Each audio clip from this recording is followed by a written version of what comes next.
Hello students, I am Shushma Thakre.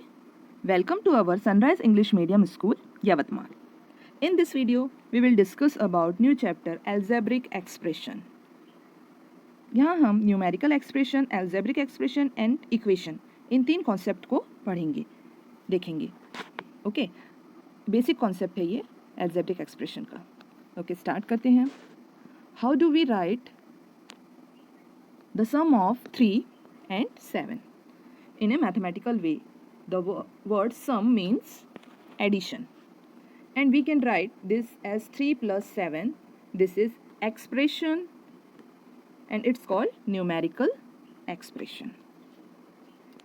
यहाँ 3 plus 7 एक हमने एक्सप्रेशन ली है जिसे हम न्यूमेरिकल एक्सप्रेशन कहते हैं.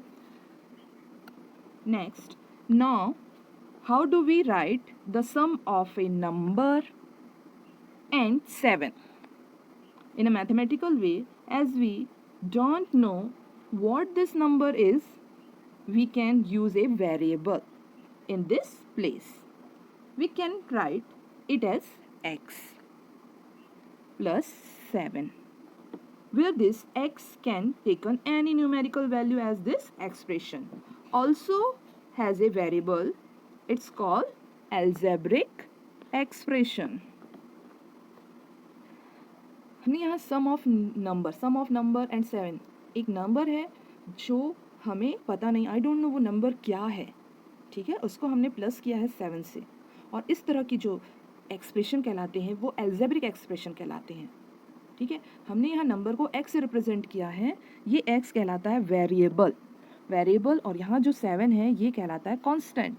तो x जो है एक वेरिएबल है और ये वेरिएबल की वैल्यू रन टाइम में हम देते हैं. रन टाइम में मतलब जब ये हम इसका इस एक्सप्रेशन में इसकी वैल्यू पुट करते हैं तब इसकी वैल्यू दी जाती है. तो वेरिएबल की वैल्यू एनी टाइम चेंज होती रहती है, जबकि कांस्टेंट 7 यहाँ पर चेंज नहीं होगा, इसलिए इसे 7 को हम कांस्टेंट कहते हैं. इसके लिए हम एक एग्जांपल देखते हैं. बहुत ही अच्छा एक एग्जांपल है, आप सभी जानते हैं पेरीमीटर ऑफ रेक्टेंगल का फार्मूला सभी को पता है, 2 लेंथ प्लस ब्रेड्थ. ये फार्मूला होता है आपका पेरीमीटर ऑफ रेक्टेंगल का.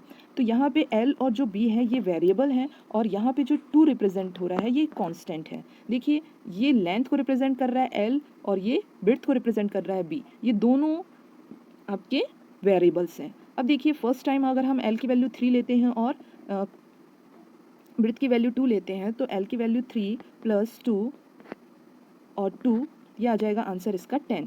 तो यहाँ पर देखिए हमने फर्स्ट टाइम में लेंथ 3 लिया है और ब्रेड्थ 2 लिया है. ठीक है, इसी तरह से एक और अगर हम आपको फिगर देते हैं पेरीमीटर निकालने के लिए रेक्टेंगल का, तो यहाँ पर अगर हम लेंथ 5 दिए और इसकी ब्रेड्थ को हमने 4 दिया है, तब हमने लेंथ की वैल्यू यहाँ पर आ जाएगी 5 और ब्रेड्थ की वैल्यू आ जाएगी 4. और इस तरह से इस वैल्यू को अगर हम लेंथ और ब्रेड्थ में पुट करके प्लस करेंगे, मल्टीप्लिकेशन करेंगे 2 से, तो इसका आंसर हमारा आएगा कुछ different.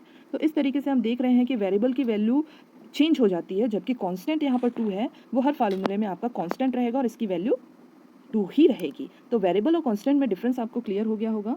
Okay, next,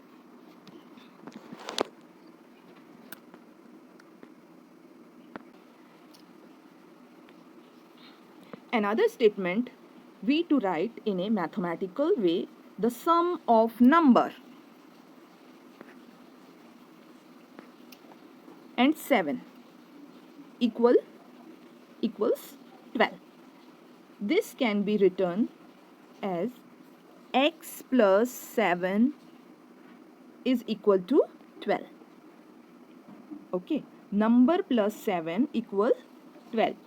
This is called equation का मीन्स होता है इक्वल साइन. जिस एक्सप्रेशन में इक्वल का साइन होता है वो इक्वेशन कहलाती है. यहाँ पर आपको इक्वेशन का सिंबल्स नहीं दिख रहा है, साइन नहीं दिख रहा है, तो ये एक्सप्रेशन कहलाती है. तो ये मेन डिफरेंस है एक्सप्रेशन और इक्वेशन में, कि एक्सप्रेशन में इक्वल का साइन नहीं होता है, एक एक्सप्रेशन होती है, और इक्वेशन में इक्वल का साइन होता है. इक्वल के साइन का मीन्स होता है यहाँ जो आपकी जो वैल्यू है वो इस वैल्यू के इक्वल होगी. ओके, तो ये डिफरेंस था हमारा एक्सप्रेशन और इक्वेशन में.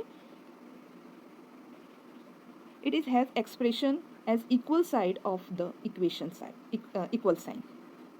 Apart from expression and equation, the most important concept in this topic. Okay, thank you.